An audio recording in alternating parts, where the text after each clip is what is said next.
Everybody moving. Senz'altro. Everybody moving. Senz'altro. Everybody moving. Senz'altro domenica è il podcast di Radio Bella e Monella con Marco e Pippo, l'unico duo che è un trio. Buon ascolto! Ciao persone! Bentornati a Radio Bella e Monella, domenica mattina, senz'altro domenica, non può essere altro che la trasmissione che più aspettate ogni domenica mattina dalle 10 alle 12 in compagnia dell'unico duo che è un trio che amate alla follia, cioè Marco e Pippo. So far so good, come diceva Brian Adams, che si traduce con se a fa e se a gode. Esatto. Oh, lo so com'è andata la vostra settimana, ragazzi? Bene, raccontaci la tua. Sei carichissimo, raccontaci. Sono carichissimo perché ho praticamente tutta la settimana non ho fatto nulla. Sono stato sul divano, mi sono rilassato. Insomma, mi sono rilassato per essere pronto e carico per oggi. E invece voi? Bravissimo. Io ho fatto un'esperienza nuova questa settimana. Ho litigato al telefono con un call center di una nota marca per giocattoli che produce giocattoli. Perché in Mega Manda abbiamo preso un regalo per Natale e mancavano dei pezzi fondamentali. Questi pezzi non consentivano che le ruote del trattorino rimanessero unite al corpo del trattore. Ma veramente? Per cui immagina la delusione. È da Natale che va avanti sta roba, No, ormai da gennaio, brutto. Quindi adesso sto cercando di farmi rimborsare o avere i pezzi mancanti. Mannaggia. Invece io saluto il primo dentino che è caduto alla mia bimba. Sì, ha perso un dente, il dente davanti, e la fatina dei denti gli ha portato 20 euro e poi 30 euro a dente. E 30 euro gli hanno dati i nonni. 30 i nonni, 50 euro per un dente. Sì, infatti io sto cercando di togliermene 5 così so a posto per un mese. Bravo. Rimanete con noi qui a Senz'altro domenica. Vai, parte tu con questo secondo blocco. Scusate se vi chiedo di parlare voi perché ho ancora sto saporaccio in bocca. Io vi ringrazio di avermi portato il caffè, ma faceva proprio schifo, con tutto il rispetto. Il mio era perfetto. Ma il mio no, è buono. Ma c'ho sto sapore in bocca che non riesco a togliermi. Ora sto bevendo a mezz'ora. Fate voi, Principino abituato al caffè de Napoli. Ragazzi, un caffè. Vabbè, allora continuiamo noi. In questa rubrica che ho preparato vorrei parlare di Candid Camera. Mi fanno tanto ridere. Sì, sono divertenti, sì. Senza saperlo, quando ero piccolo, anche io con la mia compagnia nel nostro quartiere facevamo delle Candid Camera. Ma dai, c'erano le telecamere, ci divertivamo. No. La classicona era legare un portafoglio alla bava della canna da pesca, nascondersi dietro i cespugli e quando arrivava uno tirarglielo via. Certo. Ed noi ci divertivamo così. Lasciamo stare che poi c'era uno che con la cerbottana lanciava anche dei pallini di piombo. Una persona che incucciava per ancorare. Ma scusa, ma non è. Questo è bullismo. Questo è. Ma ci divertivamo così. Sì. Comunque stavo guardando le mie Candid Camera preferite perché me le salvo, ogni tanto mi fanno molto ridere e volevo condividere la top 3 delle Candid che mi fanno ridere. Vai in onda la top 3 delle Candid Camera che fanno ridere Pippo del trio. Siamo in una spiaggia, sapete le spiagge dove ci sono le docce? Sì, una spiaggia con le docce. So che spiagge frequenti. Una spiaggia. Già da noi ci sono le docce in generale per lavarsi. Poi mi verrebbe anche da lavare la bocca in questo momento, mi dà fastidio sto caffè. Allora, dietro a questa doccia all'aperto c'era un piccolo rialzo per cui la persona che si stava lavando non vedeva cosa accadeva alle spalle e c'era uno che continuava a mettere shampoo sulla testa. L'ho visto, divertente. Questo se ne va mica io. Ma continuava a essere pieno di schiuma. È esasperante questa cosa. Dopo 2 minuti in cui non riesce a togliere la schiuma, scappa via disperato. E tutto bella, mi piace. Un'altra Candid, c'è un centro commerciale, un bar, e c'è un ragazzo, un bellissimo ragazzo che inizia a guardare le ragazze che si fermano in questo bar e sta mangiando un gelato in maniera molto provocante, fissando le ragazze. E reazioni incredibili. Alcune addirittura una signora inizia a slacciarsi la camisetta, inizia proprio ad assecondare questo. A un certo punto questo ragazzo si alza, si mette gli occhiali da sole, apre la bacchetta e finge di essere cieco. È meraviglioso, questo fa tanto ridere. Bella terza che metto come terza, ma è quella del crane sul caffè. Non so se hai mai vista. Sì. Che se noi in un ambiente di lavoro tipo i radio, in radio, non so. No, scusa, come uno creme? vuole bere il caffè e gli altri che avevano, tieni, ti ho portato il caffè, però dentro che aveva messo del creme. Non so se Ma quanto cancari siete? Ma che schifo! Vuoi un altro caffè, Gaetano? No!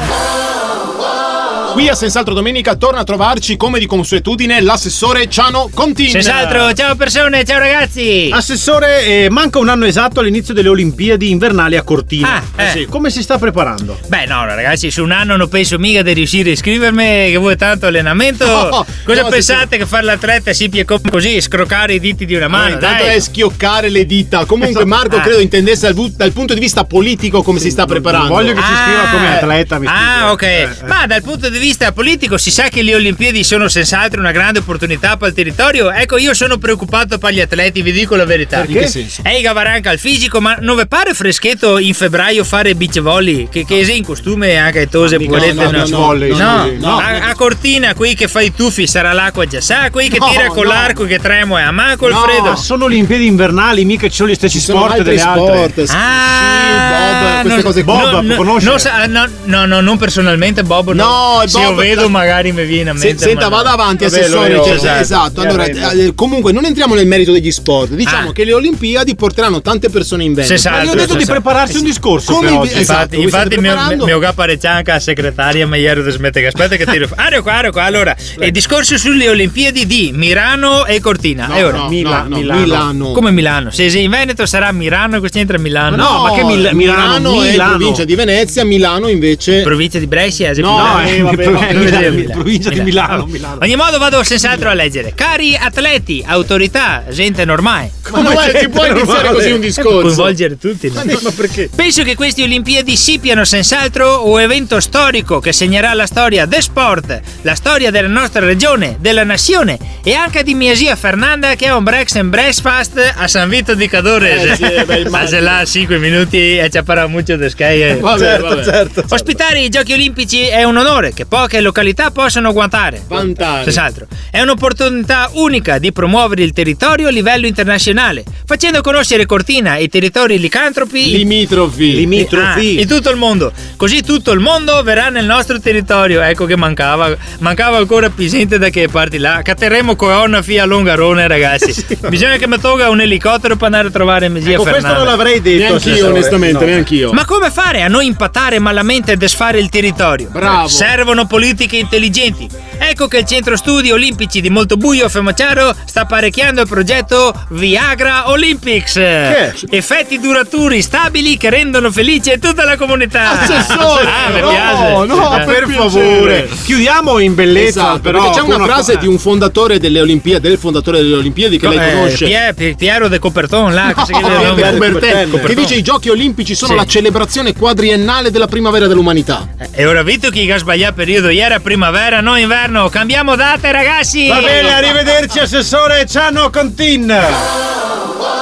Belle Monella Story, perché oggi si parla di notizie fuori tempo, notizie che sono del passato ma che vanno commentate oggi, visto che una volta non c'erano i social. No. E Gaetano ci ha tirato fuori una perla oggi. Perché ritorniamo al 2 febbraio del 1935, viene testata per la prima volta la macchina della verità. Sì, uno dei due inventori conduce un esperimento nel Wisconsin. Non so se avete notato che un sacco di cose succedono nel Wisconsin, è vero. Ora la macchina del caffè, la macchina della verità, detta anche poligrafo, è uno degli strumenti progettato per rilevare cosa? Delle variazioni fisiologiche che succedono quando una persona risponde a determinate domande. Cioè l'idea alla base è che quando uno dice una bugia, il corpo ha delle reazioni involontarie, tipo, non so, l'aumento del battito del cuore, variazioni della respirazione, la sudorazione. Irino, detto magnetia, cioccolata, no. Esatto, ovvio. Durante il test adesso ho capito tutto, Pippo, con questo esempio. Praticamente sì, è molto più chiaro. Dove è nato Pierino? Nel Wisconsin. Durante il test l'operatore fa delle domande molto semplici per stabilire un livello di base e poi delle domande mirate, naturalmente, per vedere se c'è una bugia oppure no. Ma bisogneria provare, però. No, tra l'altro sono potenziali, perché non è infallibile, non è infallibile. Tipo, a me verrebbe l'ansia. Certo, ma noi possiamo anche provarla, testarla proprio su Ce l'abbiamo qui, Radio Bella e Monella ha messo a disposizione un poligrafo. Assolutamente. Pensate un po'. Allora, prima domanda per Marco. Ok, aspetta che mi sono messo tutti gli elettrodi. Vai. Marco, Sì. sei nato in provincia di Padova? Sì. Bravo, risposta esatta, giusto? È verità, verità. Pippo, rispondi tu. Sì. Hai mai mangiato qualcosa che hai trovato per terra e poi finto che non fosse successo? Ma che se canca sta domanda, però scusa. Qui è bugia. Questo è un sì, è un sì, è un sì. Marco, sei papà di 2 splendidi bambini? Sì. Pippo, quando qualcuno dice una rispondi, battuta, Pippo. rispondi, quando qualcuno dice una battuta che non capisci, ridi comunque per sembrare intelligente? No, io mi capisco tutto. Bugia. Marco, Suda. Marco, hai una macchina ibrida? Sì. Ma vabbè, ma che domande sei? Ma scusa. Pippo, hai mai fatto finta di non vedere qualcuno per evitare una conversazione imbarazzante? Vorrei fare finta di non aver visto voi due oggi in radio. Marco, sei una bella persona? No. Pippo, qui ha detto una bugia, è una bella persona. Pippo, in definitivo, dopo aver risposto a queste domande, ti rendi conto di essere una brutta persona? Sì. Vedi che qui hai detto la verità. Qui hai detto la Posso verità. fare una domanda? Vai. Vi siete messi d'accordo per farmi fare brutta figura? Sì. Abbiamo la macchina delle verità, quindi non possiamo mentire. Abbiamo in studio oggi il miglior venditore di auto del nord-est. Errore. Eccolo qui, Franco concessionario. Ciao ragazzi, ciao! Ciao Franco. Vi aspettiamo nei nostri concessionari di Franco Concessionario, occasioni per tutti i tipi e per tutte le tasche. Scopri le perdibili offerte anche sotto ai 100.000 euro. Insomma, mi auguro di Anche. Prima grande occasione, soli 3.500 euro. Motore in ottime condizioni, anche se non l'ho ancora vista, dovrebbe arrivarmi nei prossimi giorni. Che auto è? È a Meriva. Sì, ma che auto è? È a Meriva. Ho capito, ma che auto è? No, Opel, se no capite. la Meriva. Ho capito. Sì. Altra perdibile occasione della settimana, macchina eccezionale. Questa ragazzi vi fa rotonda in terza, è incredibile. Ancora questa storia, storia, ma non mi perché? interessa. A soli 4.000 euro una Ssangyong Musso del 1993. Esiste. Ogni tanto si pianta, ma con una pacchetta di Dio riparte. Beh, un musso. Giusto. La vediamo naturalmente insieme a un Mitsubishi Pajero, così anche l'alimentazione. Per piacere.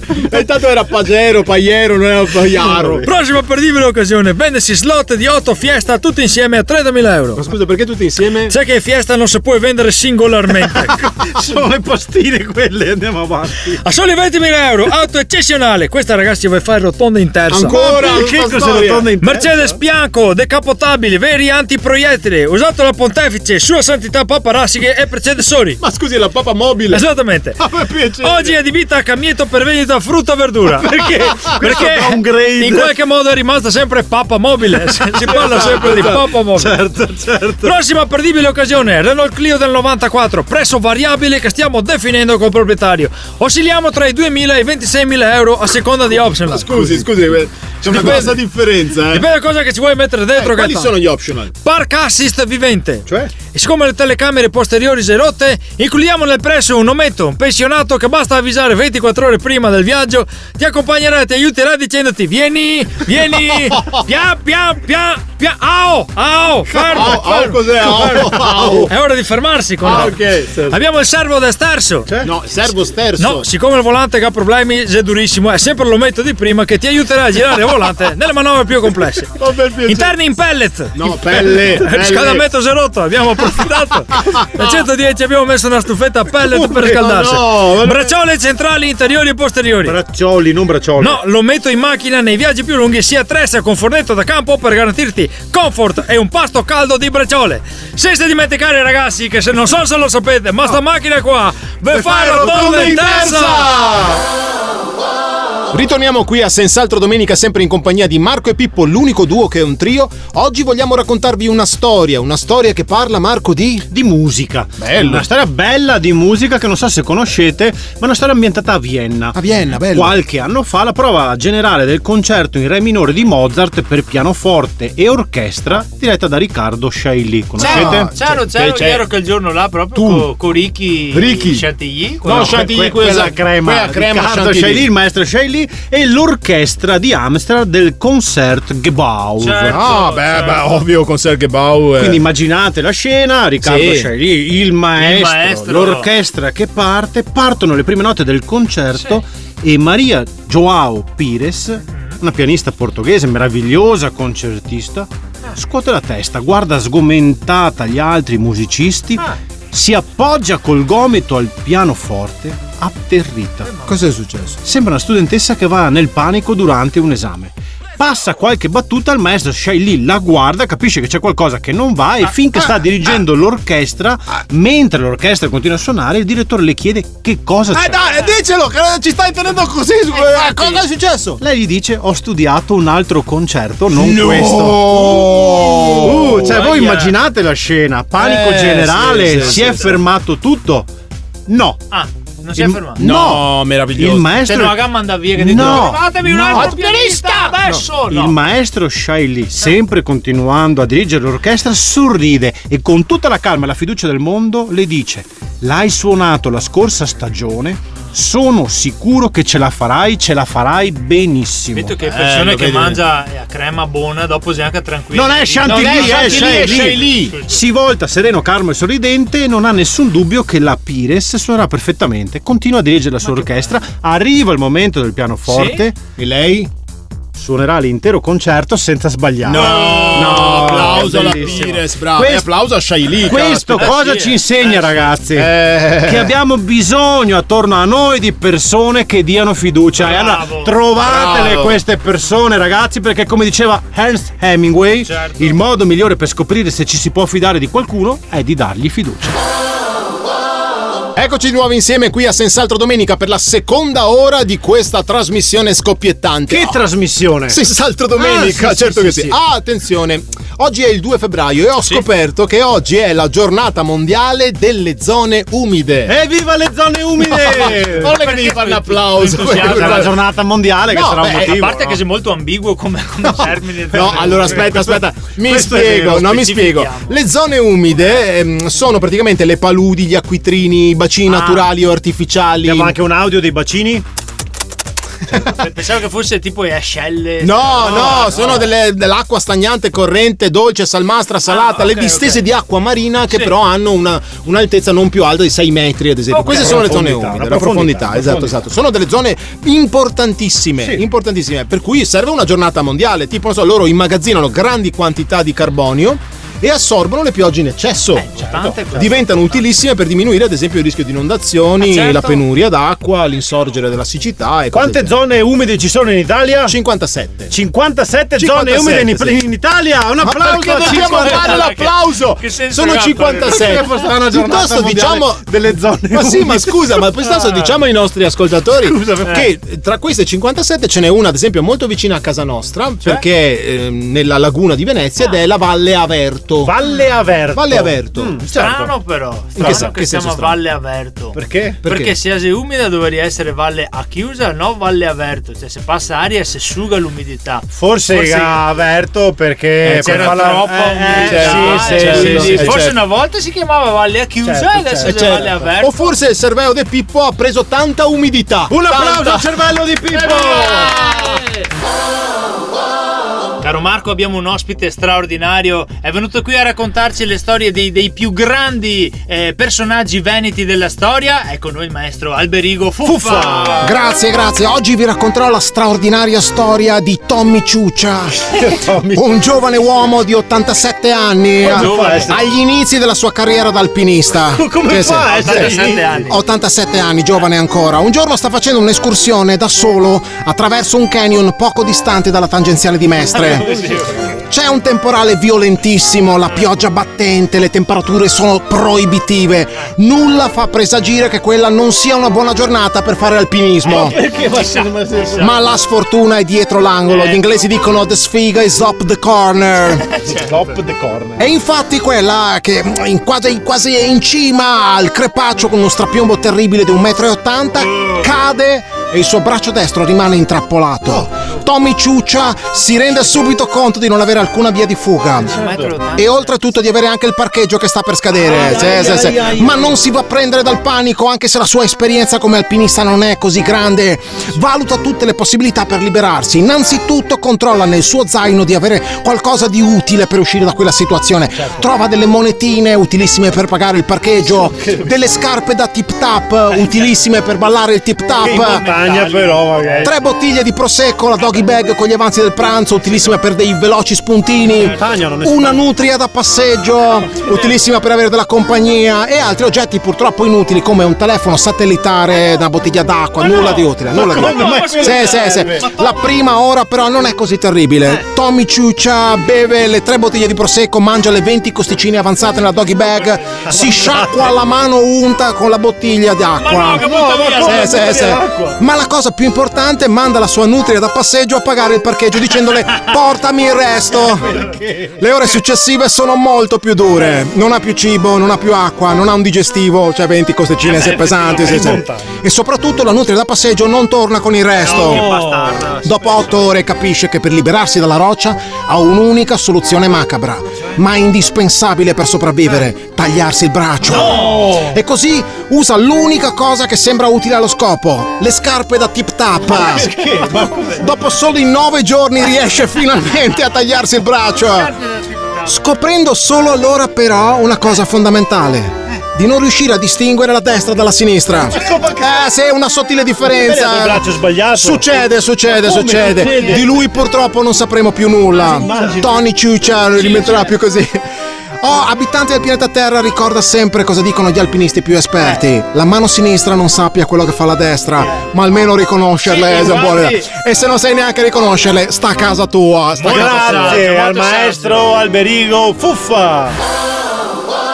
Finalmente è arrivato il momento del quiz. Questo gioco io lo amo. Si chiama piace molto. Cazzo c'entra questo gioco. Allora diciamo che non è una parolaccia. Non è una parolaccia, no, perché poi uno dice: ma cosa dite le parolacce? No, cazzo c'entra è una parola di origine scandinava. No, che scusa significa... Marco, la settimana scorsa era micenea, quella la prima settimana scorsa? Ma non è che è mutevole questa parola. Ma come no? Cazzo c'entra che riguarda molti ceppi linguistici. Sì, nel ceppo scandinavo significa non attinente, non pertinente. Esatto, e l'importante è che mantenga sempre lo stesso significato. Quello sì. Allora, oggi vi racconterò, perché piace questo filone, sempre qualche serie TV anni 90. Attenzione, però salutiamoli gli anni 90! Però italiane. Ah, ok. Filmettini, come li definisco io. Vi dirò una serie di personaggi. Se pensate che quel personaggio non sia attinente alla serie, dovete dire cazzo c'entra. Bravissimo, Vai, parti. Happy Days. Ah beh, che italiana, non so cazzo c'entra. E quindi cazzo c'entra. Ma no, ma scusa, bravo Pippo, bravo. Sono sul pezzo. Bravo Pippo, perché l'insidia è dietro l'angolo. 1-0 per Pippo. Allora, i personaggi di Happy Days, ce lo ricordiamo tutti, sono Fonzi, Chipster. No, cazzo c'entra. Richard Cunningham, Sottiletta, Ralph Lauren, cazzo c'entra! e Ralph Malf. Comunque sempre in vantaggio Pippo. College. Questo è difficile. No. Questo era italiano. Questo è italianissimo. Il cadetto Marco Poggi. C'è Bruno Sacchi. Che cazzo c'entra? Perché Bruno Sacchi erano i ragazzi della terza C. Bravi, ma l'attore è sempre lo stesso. Sì, vabbè, ho capito, ma non sai che. Diego Sanchez, Arianna Silvestri, Sylvester Stallone. Ah, cazzo c'entra! Bravi. Comunque sempre in vantaggio. Ma lo dico prima io, che è ovvio che lui. Diego Sanchez era quello latino. Sì, quello un po'. Mentre Arianna Silvestri era Federica Moro. Sì, era molto bellissima attrice di quell'epoca. I ragazzi della terza C. Enrico Chicco Lazzaretti, Eleazzaro Rossi, Bruno cazzo Sacchi. c'entra? Qui l'ho indovinato io. Lazzaro Rossi è un bravissimo monologhista, stand up comedian. Bravo guys. Pareggio. Bruno Sacchi, Sharon Zampetti, Camillo Zampetti, il padre. Il Comenda, bravissimi. Ze Elias. Cazzo c'entra? Ze Elias era il giocatore di calcio. Però c'erano Elias e Tisini. Ve ne ricordate Elias e Tisini? Sì, due gemelli. Quanto sei cretino, carino. Bello. E anche questa puntata del Cazzo c'entra finisce e si conclude con la parità. Bravi. Oggi vogliamo dedicare questa rubrica a tutti i genitori che non hanno tempo da perdere per leggere le fiabe ai loro bambini. Ma come tempo da perdere? Ma dai, È ragazzi, bellissimo leggere i libri ai in bambini. attesa che loro crescano, che imparino a leggere da soli. Mamma Devi mia. leggere le favole ai Sì, bambini. sì. Allora, ecco a voi il preziosissimo contributo di Speedy Book per chi per leggere nella sua giornata non trova neanche un book. Un riassunto di cosa? Bravo, oggi facciamo Cenerentola. Cenerentola. Cenerentola. Quella di Amela, no? No, questa è Biancaneve. Cenerentola è una ragazza che vive con 2 sorellastre incredibilmente antipatiche, spocchiose, arroganti, che se la tirano un botto e che non sono neanche tanto gnocche. No, infatti. Quindi, manco arroganza, anche manco. E una matrigna che probabilmente ha seguito tutti i consigli di Crepè su come essere il peggior genitore al mondo. Sì, Cioè, infatti, Che dopo diventa un orco. no, quello è un'altra cosa. Un giorno, mentre a casa a pulire, lamentandosi che almeno a Biancaneve ogni tanto i nani che danno una mano in casa, certo, compare la fata madrina che le offre di trasformare una zucca in una carrozza e di vestirla da principessa per farla andare al ballo di corte. Ah, che se guarda sullo specchio di specchio del No, quella è un'altra ancora. Di primo acchito, cioè Cenerentola risponde: ma darmi una mano in casa, no? Pareva brutto. Vabbè, però andrò a sto ballo. Alla fine accetta, ma la madrina le dice: ricordati che devi tornare a casa entro mezzanotte. Certo. E infatti mette i pezzettini di pane per ricordare. No, quella se pollicino non c'entra niente. Insomma, allora, Cenerentola ovviamente va al ballo, balla tutta la notte sei bella, non ti fermare ma balla fino a che arriva a mezzanotte, si fa prendere dal panico, perde una scarpa e il principe raccoglie la scarpa e poi probabilmente, forse non so, un po' feticista, non lo so, ma comunque lui prende sta scarpetta e va a cercare il piede giusto in tutto il reame. Anche su OnlyFans. Bravo, esatto, finché non lo trova e finalmente riesce a sposare Cenerentola e vissero tutti felici e contenti. Bello, beh, storia. Semplice. Dove sei un lieto fine? Che si sposano e vissero tutti felici e contenti.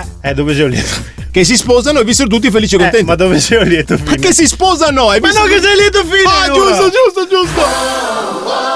Allora Marco, sei pronto a battere Gaetano anche oggi nel sempre- quiz? sempre- Scusate, vedete che è sbilanciato già in partenza. Se tu già pensi che fai un quiz dove deve vincere Marco, è evidente che io non possa vincere. Allora diamogli Vabbè, una possibilità. allora vinci tu, dai. Dai. No, Vediamo, vinci tu. Oggi perdo.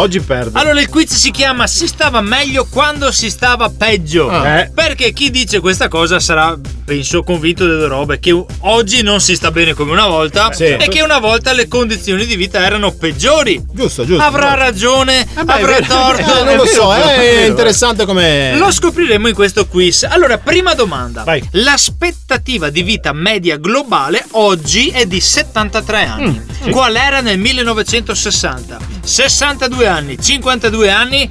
Nel 1960 c'era solo Gaetano, non posso rispondere. Scusa, ma che razza di risposta? Allora era 62 anni secondo me. No, secondo me è 52. Bravo Gae! Sì, Cioè, secondo me sì. Pensa che differenza negli anni 60 52 anni l'aspettativa media. Meno male che nei 70 anni abbiamo recuperato 23 grazie 21 anni. ad una maggiore igiene, nutrizione, servizi sanitari, quindi c'è stato questo bel cambiamento. Seconda domanda. Così possiamo andare in pensione dopo. Che bello! Yuhu! Comunque ci tengo a precisare che nel 1960 io non c'ero. Comunque 1-0 per Gaetano.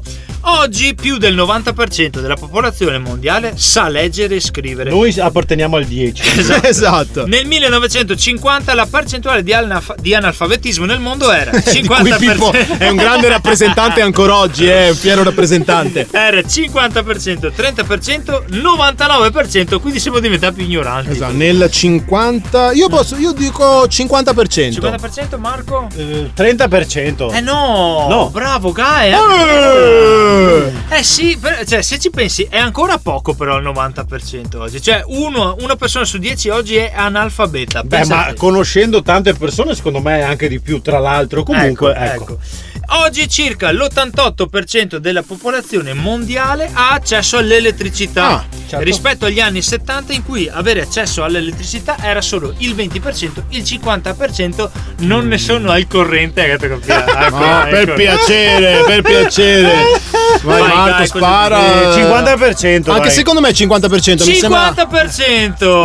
buono, Questa questo l'abbiamo 3-1, pareggiata. 3-1. Sì, 3-1, io ne ho indovinate 3. Pensate certo. alla fortuna che adesso con l'elettricità possono godere di grandi opportunità, tipo accedere a internet nel sito di Marco e Pippo, magari scaricare il nostro podcast di Senz'altro Domenica. Pensa che fortuna. Mi sa che stava meglio senza corrente. Sì. Ultima domanda, Marco, Vai. puoi pareggiare. Ma perché se siamo 3-1 come fa a pareggiare? Oggi il 90%, Vale 2 punti, vale 2 punti. circa il 90% della popolazione mondiale ha accesso a fonti di acqua potabile migliorata. Nel 1970 era il 60%, l'80% non lo so, da buon veneto non mi preoccupo dell'accesso all'acqua. La 3. No, che 3, secondo me è il 60%. Grande che Ma che Unplane. Ho vinto! hai vinto.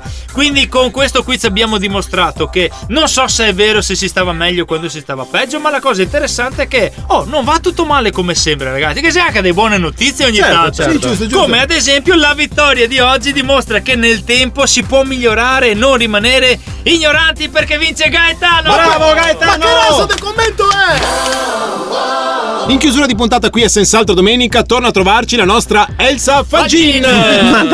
Ma dai, che bello! Dai, certo che sì. Salve.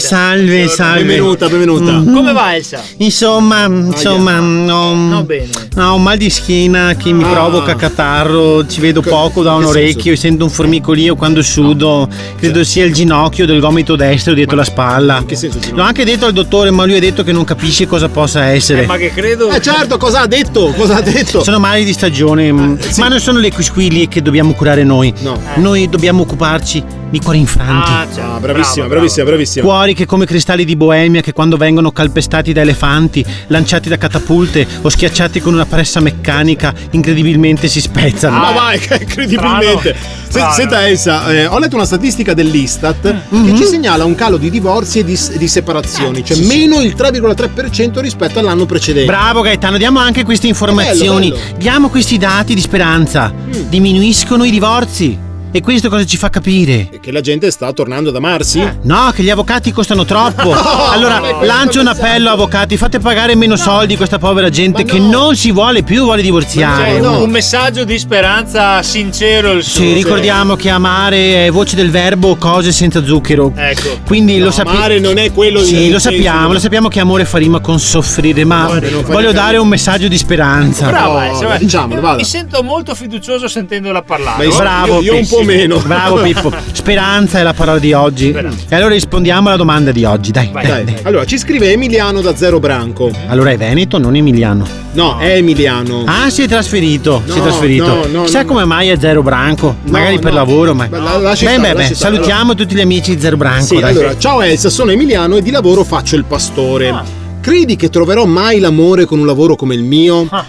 Quando lo dico alle donne mi guardano strane e scappano. Un po' posso capire qual è il problema. Emiliano, ce l'avrai un pastore tedesco, un border collie, un pastore australiano. Che c'è? Se scappano, fallo abbaiare che tornano nel gregge. Elsa, Ma no, non sta è parlando quello. delle donne che No. incontrano, non delle pecore. Ah, sì, infatti. Sì. Comunque, vedrai, amico dell'Emilia, trasferitosi nella nostra bellissima No, non si era regione, trasferito. il Veneto, Sì, va che bene, anche sì. tu troverai la donna giusta per te. L'amore non dipende dal lavoro, ma dall'amore. Non so se mi spiego. No. Però permettimi una cosa. No, si è spiegato. Permettimi una cosa, un pastore che si trasferisce a Zero Branco. Fa ridere. Come fa un pastore che essere pastore con Zero Branco? Sì. Forse in Emilia stava meglio, secondo me. vabbè, Troppo simpatica sì, come Sì, cosa. ma allora chiudiamo qui con la Elsa. Sì, io direi di non riaprire mai più. Mai più. Arrivederci. Grazie Elsa. Amiche e amici, ora che ne sappiamo di più dell'amore, grazie alla nostra Elsa, possiamo chiudere Ma questa insomma, puntata di Senz'altro Domenica. insomma. Penso che ne sappiamo di più. Qualche dubbio mi rimane. Qualche, Esatto. Noi speriamo però che abbiate passato queste 2 ore in nostra compagnia in totale leggerezza. Sì. Se vi siete persi la puntata potete andare a recuperarla nella Dove? sezione podcast del nostro sito www.marcoepipo.com oppure sul sito della radio. Radio Bella e Monella, dai, Perfetto. è facile, le trovate. A proposito di leggerezza, vogliamo chiudere con una bellissima citazione di Italo Calvino. Prendete la vita con leggerezza, che leggerezza non è superficialità, ma planare sulle cose dall'alto, non avere macigni sul cuore. Che bello! Che bello. E per altre citazioni e per altre risate vi aspettiamo domenica prossima. Buona domenica a tutti, arrivederci da Marco Pippo! Gae! con Senz'altro domenica! Everybody move it.